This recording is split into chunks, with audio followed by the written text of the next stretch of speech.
जुलाई 2014 उबर China में enter करता है। एंटर करते ही वहां पर वो हर हफ्ते 320 करोड़ रुपए लूज कर रहा है। ये इतना बड़ा अमाउंट है कि इसमें आप हर हफ्ते 53 रेड चमचमाती फरारी 296 जीटीबी खरीद सकते हो। अब हम सोचेंगे कि ये इतना ज्यादा पैसा जा कहां पे रहा था, तो ये सारा पैसा जा रहा था सब्सिडी देने में, क्योंकि उबर को चाइना में एंटर करना था और लोगों को उबर की आदत डलवाने के लिए उन्हें कैशबैक देना स्टार्ट कर दिया। यानी जो नए ड्राइवर उबर के लिए ड्राइव करेंगे या कोई कस्टमर जो उबर टैक्सी सर्विस देगा, तो दोनों को राइड कंप्लीट करने पर पैसे मिलेंगे। और इतने ज्यादा सब्सिडीज का उबर को फायदा भी दिख रहा था, लेकिन फिर बाद में महसूस हुआ कि जो ग्रोथ उन्हें दिख रही थी वो असल में एक फेक ग्रोथ थी। एक्चुअली हुआ ये था कि उबर के ड्राइवर्स उबर के साथ धोखा कर रहे थे। जो सब्सिडीज उबर ग्रांट कर रहा था उससे पैसे कमाने के लिए उबर ड्राइवर्स फेक अकाउंट से राइड बुक करते और खुद ही राइड कंप्लीटेड शो करवा देते और फिर उन्हें पैसे मिल जाते। इस फ्रॉड के बारे में उबर के फाउंडर ट्रेविस कैलिनिक को पता चल गया था और सबसे शॉकिंग बात यह है कि इसके बावजूद उन्होंने सब्सिडी देना बंद नहीं किया। तो आपको क्या लगता है कि आखिर ट्रेविस ऐसा क्यों कर रहे थे, जबकि माइक्रोसॉफ्ट जो अपने आप में एक बहुत बड़ी कंपनी है उसने भी उबर में $100 मिलियन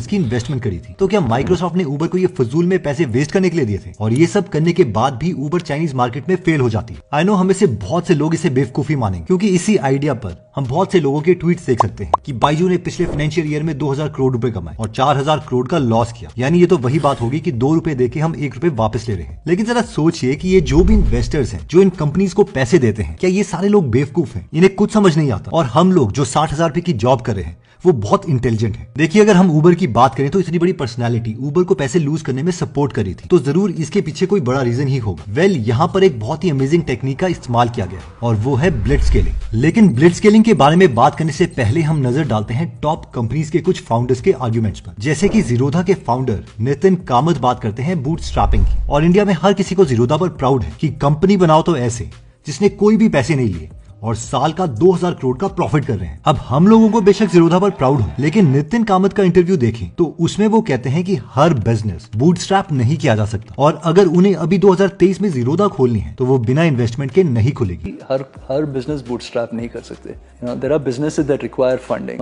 अगर जीरोधा आज शुरू हुआ, there is no way I could build it bootstrapped. और तो और लिंक्डइन के फाउंडर रीड हॉफमैन का भी कहना है कि सिलिकॉन वैली में स्टार्टअप्स इसीलिए इतना ग्रो कर पाते हैं क्योंकि उन्हें स्केलिंग करनी आती है, और यही रीजन है कि आज भी यूएस में मैक्सिमम कंपनीज बड़ी बनती हैं। But actually the ability to scale is a key portion of this. Even की ओपनएआई के सीईओ सैम ऑल्टमैन का भी कहना है कि जो बिजनेसेस स्केलिंग नहीं कर पाते वो कभी भी $multi-billion की कंपनीज नहीं बना पाएंगे। तो आइए इन्हीं सभी आर्ग्यूमेंट्स को एनालाइज करते हुए जानने की कोशिश करते हैं कि ब्लिट्जस्केलिंग होती क्या है। सरल भाषा में बोले तो ब्लिट्जस्केलिंग का मतलब है कि अपनी कंपनी को बढ़ाना बिना एफिशिएंसी पर ध्यान दिए। यानी पैसे वेस्ट हो भी रहे हैं तो कोई बात नहीं, ज्यादा मार्केट कैप्चर करो। हम इसे पेपैल के एग्जांपल से समझ सकते हैं। पेपैल के शुरुआती दिनों में पेपैल के फाउंडर्स सिर्फ इस चीज पर फोकस कर रहे थे कि वो कैसे ज्यादा से ज्यादा यूजर तक पहुंच सकते हैं। अब यूजर्स इंक्रीज करने के लिए उन्होंने रेफर एंड अर्न टेक्निक का यूज किया।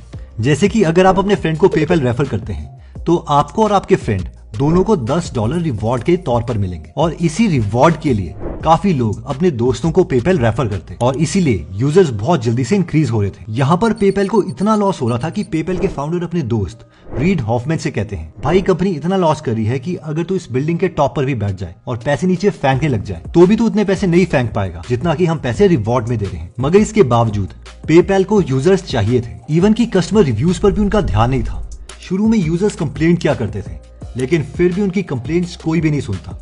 एक बार तो ऐसा आया जब एक कस्टमर पेपैल के हेडक्वार्टर में पहुंच गया और उसने हंगामा कर दिया। किसी तरीके से फाउंडर्स ने उन्हें शांत किया। आप देख सकते हैं कि पेपैल किस हद तक अपने कस्टमर्स को इग्नोर कर रहा था, लेकिन ये हमेशा के लिए नहीं था, बस तब तक जब तक वो एक ह्यूज कस्टमर बेस नहीं बना लेते। क्योंकि उस वक्त फाउंडर्स का मानना था कि पेपैल को यूजर फ्रेंडली तो कभी भी बनाया जा सकता है, लेकिन यूजर बेस क्रिएट करना मुश्किल होता है। इसके बाद जैसे जैसे कंपनी ग्रो होती रही उन्होंने रिवॉर्ड का अमाउंट कम कर दिया। पहले $10 से $5, फिर $5 से $0, और इवन अब पैसे ट्रांसफर करने के लिए उल्टा कस्टमर्स को पैसे देने पड़ते हैं। और आज हम इसके रिजल्ट्स देख सकते हैं कि कैसे इलॉन मस्क, जो कि पेपैल के को फाउंडर थे, उनको बिलियनर बनाने के लिए पेपैल का बहुत बड़ा हाथ है। 1996 में अमेजॉन में सिर्फ 151 एम्प्लॉइज थे और इनका रेवेन्यू $5.1 मिलियन। लेकिन फिर 1999 तक अमेजॉन का रेवेन्यू पहुंच गया $1.64 बिलियन और 7600 एम्प्लॉइज यहाँ पर काम कर रहे थे। यहाँ पर एम्प्लॉइज 50 गुना हो गए और रेवेन्यू 332 गुना, और वो भी सिर्फ 3 सालों में। इसके बाद 2017 में अमेजॉन का रेवेन्यू हुआ 177 बिलियन और एम्प्लॉइज पहुंच गए 5,41,000। अमेजॉन की सक्सेस ब्लिट्ज स्केलिंग का ही परफेक्ट एग्जांपल है। अब नेक्स्ट सवाल आता है कि ब्लिट्ज स्केलिंग की कैसे जाती है। देखिए, ब्लिट्ज स्केलिंग करने के लिए 3 मेथड्स इंक्लूडेड हैं। मैं आपको ये तीनों मेथड्स बिजनेस के टर्म्स में नहीं बल्कि सिंपल और रियल एग्जांपल लेके समझाने की कोशिश करता हूँ। सबसे पहला तरीका ब्लिट्ज स्केलिंग का आता है बिजनेस मॉडल इनोवेशन। इसका मतलब है कि अपने बिजनेस में कोई नई इनोवेशन करना। मान लीजिए कि आप आइसक्रीम बनाते हैं, लेकिन आपकी आइसक्रीम के लिए कुछ खास डिमांड नहीं आ रही, तो ऐसे में आप अपनी आइसक्रीम में एक इनोवेशन करते हैं। आप अपनी आइसक्रीम को ऐसे बनाते हैं कि उसे लिक करते ही आइसक्रीम का कलर चेंज हो जाता है। तो अब ये चीज बच्चों को मैजिकल लगेगी और आपकी आइसक्रीम की डिमांड हर शॉप में बढ़ जाएगी। अब यही बिजनेस मॉडल बन गया है और इस तरह से अब आप ब्लिट्ज स्केलिंग कर सकते हैं। हम इसे फेसबुक के एग्जांपल से भी समझ सकते हैं। स्टार्टिंग में जब फेसबुक लॉन्च हुआ था तब वो सिर्फ डेस्कटॉप पर ही यूज किया जाता था, लेकिन फिर मार्क ज़करबर्ग ने एक बड़ा मूव लिया और मोबाइल पर भी फेसबुक एक्सेस करवाया। ये अपने आप में एक बड़ा इनोवेशन था जिसे फेसबुक $2 बिलियन कमा सका। नेक्स्ट आता है स्ट्रैटेजी इनोवेशन। अब हम ब्लिट्ज स्केल करने के लिए कौन सी स्ट्रैटेजी अपना रहे हैं। फॉर एग्जांपल, अगर आप कोई Instagram type social media platform own करते हैं, अब आपकी उस एप्लीकेशन में यूजर्स तो हैं ही, लेकिन अपना बिजनेस ग्रो करने के लिए आप उसी एप्लीकेशन में ई कॉमर्स का फीचर भी लॉन्च कर देते हैं। यानी कि कस्टमर्स आपकी ऐप पर कोई भी प्रोडक्ट देखते ही उसे डायरेक्टली ऑर्डर कर सकते हैं। हम दूसरा एग्जांपल नोकिया का ले सकते हैं। 2007 में नोकिया दुनिया की सबसे बड़ी मोबाइल कंपनी थी जिसकी वैल्यूएशन थी $99 बिलियन।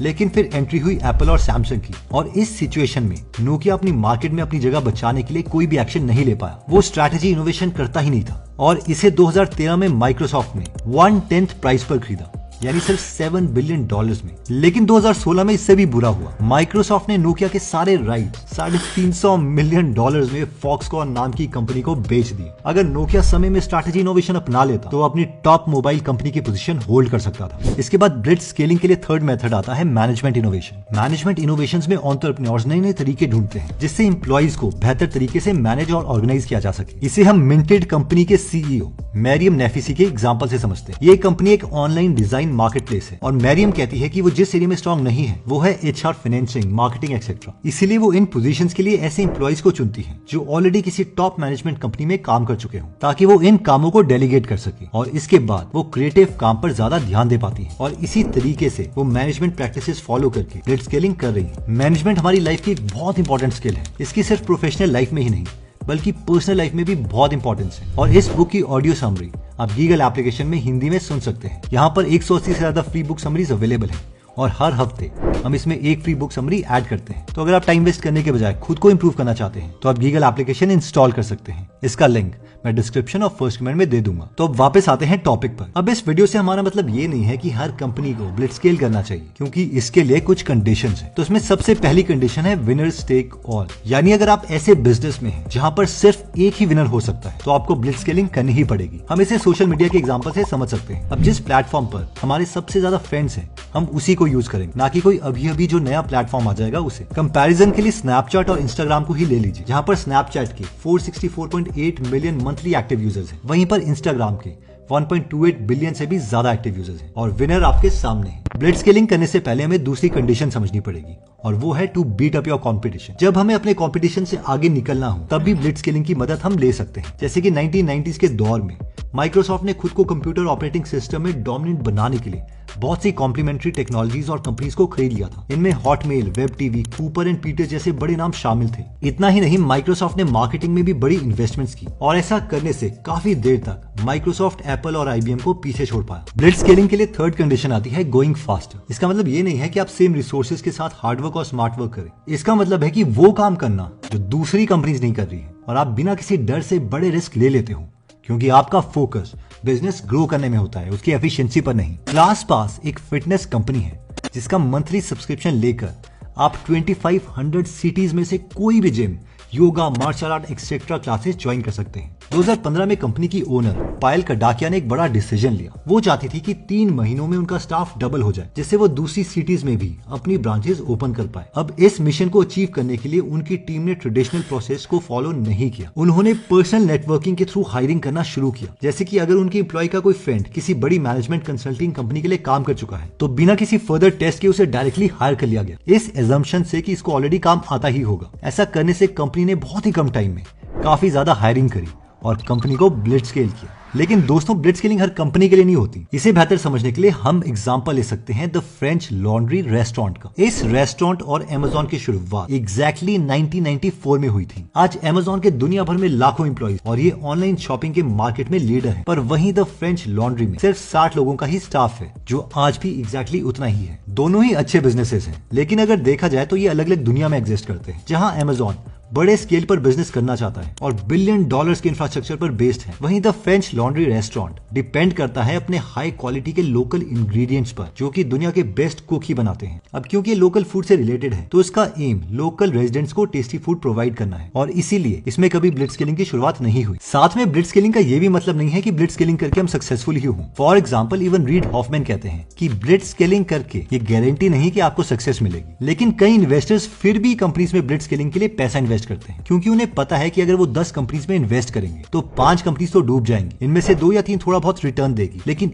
एक कंपनी जो जीतेगी वो बाकी सारे पूरे पोर्टफोलियो में बहुत पैसा बनवाएगी। फॉर एग्जांपल बेंचमार्क कैपिटल नाम की वीसी फर्म ने ईबे में $6.7 मिलियन इन्वेस्ट किए और 2 साल में ये पैसे 910 गुना हो गए। जस्ट इमेजिन अगर 2 साल में आपके पैसे 10 लाख से 91 करोड़ बन जाए। लेकिन वही बेंचमार्क कैपिटल ने वेबवेन नाम की एक कंपनी में $3.5 मिलियन की इन्वेस्टमेंट की थी, लेकिन ये कंपनी सिर्फ 3 सालों में बैंकक्रप्ट हो गई। इसलिए ब्लिट्ज स्केलिंग ये इंश्योर नहीं करता कि हमें सक्सेस ही मिलेगी। वापस अगर हम उबर का एग्जांपल ले, तो आज उबर एग्जिस्ट करता है 75 कंट्रीज में, लेकिन जब उबर ने चाइना में ब्लिट्ज स्केलिंग करने की कोशिश की थी तो उसका बहुत नुकसान हुआ था, यहाँ तक कि वो वहाँ पे जीत भी नहीं पाया। लेकिन फिर भी आज उबर एक बहुत बड़ा नाम है। तो दोस्तों इस वीडियो को एक बार समराइज कर लेते हैं। सबसे पहले हमने ये आर्ग्यूमेंट दिया था कि कई बिजनेसेस को स्केल करना ही पड़ता है, और अगर हम बिना एफिशिएंसी पर ध्यान दिए बिजनेस को स्केल कर रहे हैं तो उसे हम ब्लिट्ज स्केलिंग करेंगे। ब्लिट्ज का मतलब है बिजली। ब्लिट्ज स्केलिंग करने के लिए हमने 3 मेथड्स देखे थे। पहला था कि बिजनेस मॉडल इनोवेशन, यानी बिजनेस में ही कोई चेंज कर दो, जैसे कि आइसक्रीम को लिक करते ही उसका कलर चेंज हो जाए। फिर था स्ट्रैटेजी इन्फॉर्मेशन, जिसमें हमने एग्जांपल देखा था कि लेट से अगर आपका कोई सोशल मीडिया प्लेटफॉर्म है और उसमें आप एक नया फीचर ले आते हो, तो वहां से आप अपने बिजनेस को बहुत तेजी से ग्रो कर सकते हो। फिर हमने देखा था मैनेजमेंट इनोवेशन, जिसमें हमने एग्जांपल लिया था मिंटेड कंपनी की सीईओ मैरियम का, कि कैसे उन्होंने मैक्सिमम मैनेजमेंट को आउटसोर्स कर दिया ताकि वो खुद फ्री होकर कंपनी को ग्रो कर सके। और फाइनली हमने देखा था कि ब्लिट्ज स्केलिंग कुछ टाइप के बिजनेसेस में ही किया जाता है, जिसमें सबसे पहला था विनर्स टेक ऑल,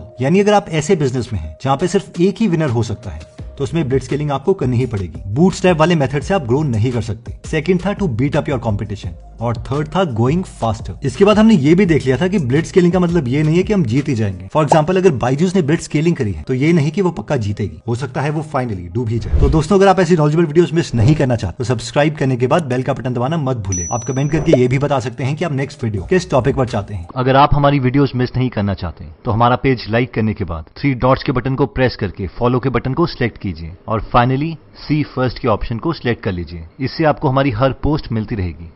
जय हिंद।